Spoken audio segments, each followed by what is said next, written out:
Isimulan na po natin ang ating pagluluto.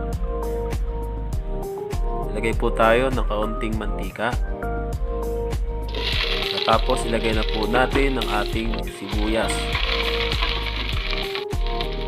Haluin lang po at pagkatapos sunod po natin ang bawang.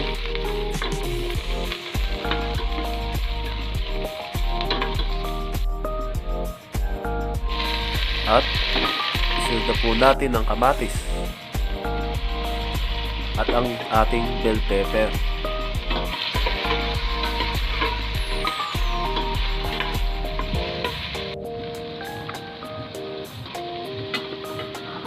Tapos ilagay na po natin ang ating baboy, buto-buto ng baboy.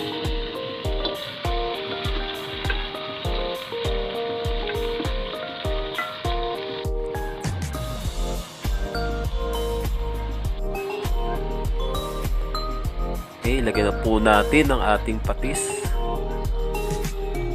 para lumasa na po ito sa karne ng baboy at takpan po natin. At pagkakumulo po, ilagay na po natin ang ating pamintang durog at yung ating asukal.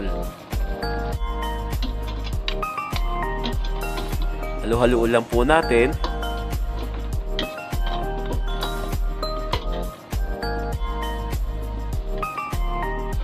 At takpan po ulit natin.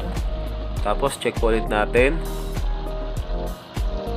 Dahil medyo matutuyuan na po, ilalagay ko na yung unang gata. Tapos pakukuluan po ulit at tingnan po natin kung medyo malambot na po yung karne. Ay, medyo malambot na po, kaya ilalagay na po natin ang ating carrots at saka yung patatas natin. Ilagay na rin po natin yung ating tomato sauce.